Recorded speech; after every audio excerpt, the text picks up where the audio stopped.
আব্বার নাম কিয়া?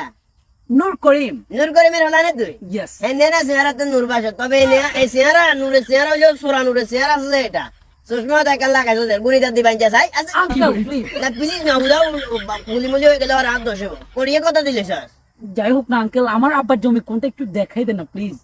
তোর আব্বার জমিন তোর বাবার লগে তো আর পুরান কিছু কেন আছিল? এই খাবানি كيف حالك يا عمي؟ কুদ্দুর কুদ্দুর হইছি মনে ভালো আছে না জিজ্ঞাসা আসি ভালো আছি। ايوه ايوه ايوه আসলে ভালো আছো না তুমি? الحمد لله كويس কইস মই যেখানে আরেক কইলাম না তো আরবি ইচ্ছা বুঝি না তুই আরবিতে তো বহুত ফটর ফটর কর বাংলা টাংলা কিছু হারনে জানি তো জানি ওই যে তুই তো নোয়াখালী দেখছ হ্যাঁ ايوه এই বাংলা দুদিনের শুনাছে কাকারে كوكروت হ্যাঁ كوكروت কুকুরু এটা তো আরবি কি হলো? ايش في يا عمي؟ ايش في يا عمي؟ ليش زعلان انت؟ জালালের গুষ্টি আনিয়া